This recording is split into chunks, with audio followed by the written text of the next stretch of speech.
반갑습니다. 생명의 빛 전달자 박용배 목사입니다. 또 새로운 한 날이 밝았습니다.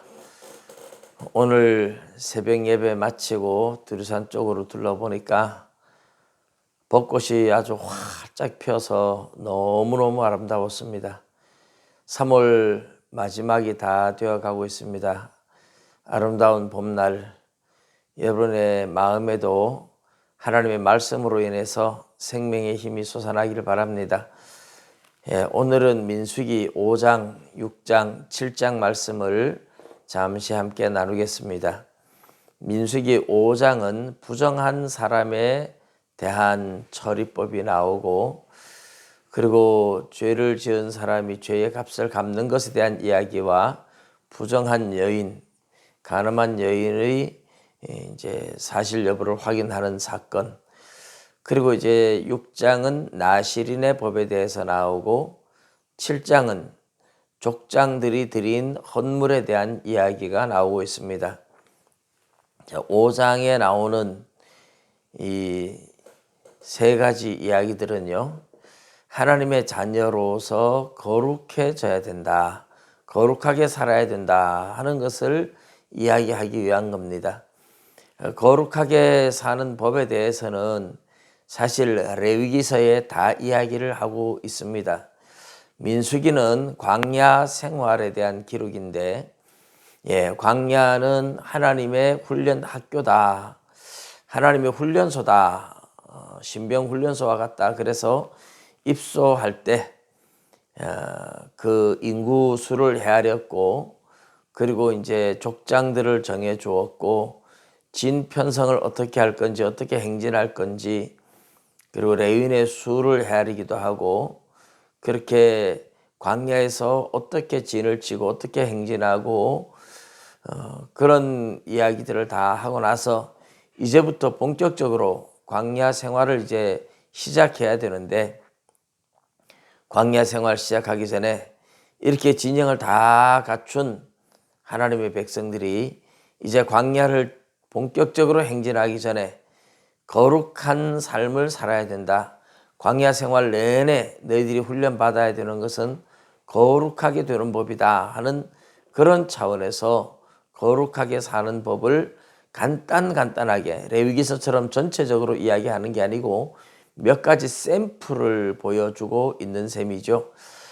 그래서 부정한 사람들은 시체를 가까이 했다든지 뭐 여러 가지 부정하게 되는 규례가 레위기서에 나왔는데, 그렇게 부정하게 된 사람은 진영 바깥에 있다가 정결하게 하고 들어와라 하는 그런 이야기를 합니다.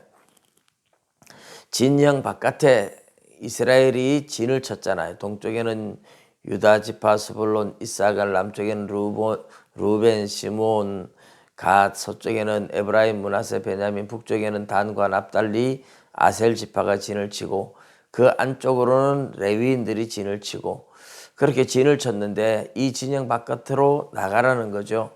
하나님이 거기 계시니까 거룩해져야 된다. 하나님이 계셔서 거룩해야 된다 하는 의미도 있지만, 사실 하나님은 우리 인간들을 위해서 배려한 겁니다. 부정하게 된 사람, 오늘날 과학이 발달된 시대로 보면 세균에 감염될 가능성이 많은 사람들을 다 바깥에 내보내서 전염되지 않도록, 다른 사람들한테 전염되지 않도록 하나님께서 예방해 주신 겁니다. 오늘날도 뭐 코로나 걸리면 격리시키고 이렇게 하는 것이 다른 사람들한테 전염되지 않게 하기 위한 것이 아닙니까? 그런데 하나님께서는 벌써 3000년도 훨씬 넘은 아득한 옛날, 거의 뭐 4000년 정도 전에 하나님은 이런 규례들을 정해주셨다는 게 정말 놀라운 사건이죠.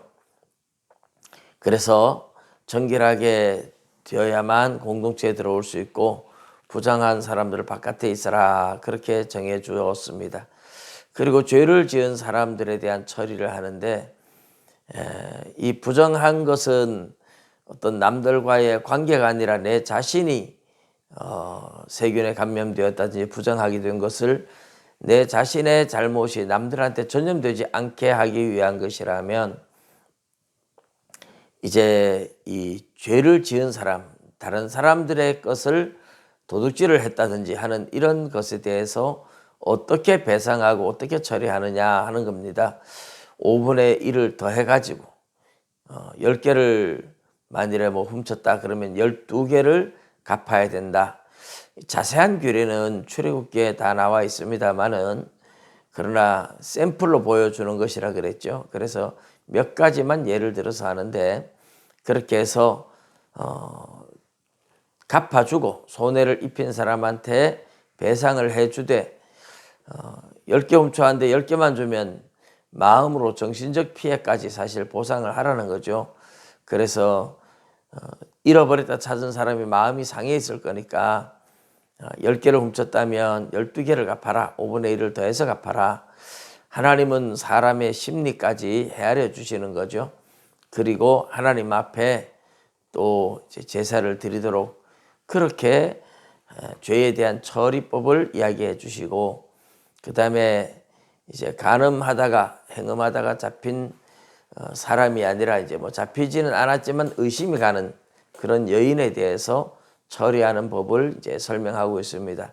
상당히 길게 이야기를 하고 있어요. 그리고 남자에 대해서는 그런 말을 하지 않는데 여인에 대해서는 그렇게 하는 게 오늘날 보면 좀 형평성이 안 맞다 그렇게 생각할 수는 있겠지만 옛날 고대의 여인들이 아주 약자였을 때 어떻게 보면 여인들을 보호하기 위한 방법이다 그렇게 볼 수 있어요. 남자가 여인을 자꾸 의심을 할 때 여인이 진짜 뭐 행음을 했다면 그 죄에 대해서 벌을 받아야 되겠지만 그렇지 않은데도 자꾸만 의심을 하면 그 의심을 어떻게 해소를 해줘야 되느냐 하는 거죠. 그래서 하나님 앞에 나와서 제사장이 바닥에 티끌을 넣은 물에다가 또 저주를 종이에 쓰고 그것을 또 물에다가 빨아서 그 물이 좀 지저분한 물이겠죠. 그 물을 이제 여인이 마시도록 합니다. 마시기 전에 하나님 앞에 맹세하는 거죠. 죄를 지었으면 이 물이 들어가서 배에서 쓰게 되고 넓적다리가 썩어 문드러진다고 막 무서운 저주를 하니까 진짜 죄를 지은 사람 같으면 그 물을 겁이 나서 마시지 못하고 죄를 실토했을 겁니다. 그러나 죄를 짓지 않은 사람은 뭐 두려움 없이 당당하게 마시겠죠. 그런데 그 물을 먹는다고 해서 죽는 건 아니고 여인이 임신하는 복을 받을 것이다. 그래서 남편이 여인을 의심하지 못하도록 여인의 그 정결함을 확실하게 믿고 보호하도록 하는 하나님의 배려다. 약자에 대한 배려였다. 그런 이야기를 이제 드릴 수 있습니다. 그리고 7장에는 이스라엘 12지파가 각각 드린 헌물에 대한 이야기를 하고 있습니다. 12지파 족장들이 드린 헌물이죠. 족장들. 수레를 2지파가 하나씩 수레를 바치고 또 소를 바치고 또 금이나 은으로 만든 그릇이나 쟁반들을 바치고 똑같이 바칩니다. 족장들에게 이렇게 바치게 한 수레나 소는 무라리 지파나 게르손 지파가 무거운 짐을 광야에서 옮길 때 사용하도록 주고 이제 고핫 지파는 어깨로 전부 다 매는 거기 때문에 그렇게 수레를 주지는 않았습니다. 근데 이렇게 족장들이 바치도록 하나님이 하시는 것은 그만큼 그들이 책임감 있게 일을 진행하도록 하는 거죠. 하나님이 족장을 세웠습니다. 그러나 족장의 권위가 쉽게 안 설 수도 있죠. 그런데 이 족장들이 하나님 앞에 귀한 헌물들을 바치게 함으로써 본인들도 재물이 있는 곳에 마음도 있다고 했는데 더 하나님의 일에 신경을 쓰고 책임감을 가지고 사명감을 가지고 일할 수 있는 그런 자리가 되게 하고 백성들한테서도 이렇게 족장들이 바치는 것을 보여주면서 권위를 세워주는 그런 역할도 하고 있다 하는 겁니다. 아무래도 지도자는 그만큼 책임을 가지기 때문에 권위가 설라 그러면 책임을 다 해야 됩니다. 지도자가 되었는데 권세만 가지고 권세를 누리기만 하고 헌신이 없다, 아무것도 하지 않는다, 그러면 지도자의 권위를 상실해 버립니다. 지도자는 그만큼 다른 사람들보다 더 많이 섬기고 헌신하고 그렇게 함으로써 권위도 서는 법이죠. 하나님이 12지파 족장을 세워주시고 족장들의 권위를 세워주기 위해서 그렇게 하셨다. 또 본인들도 그런 헌신을 함으로써 지도자로서의 자각을 하도록 하셨다 하는 것을 보여주고 있습니다. 민수기 5장, 6장, 7장까지 오늘 나누었는데 내일은 8장부터 또 함께 나누겠습니다. 오늘도 행복한 하루가 되십시오. 감사합니다.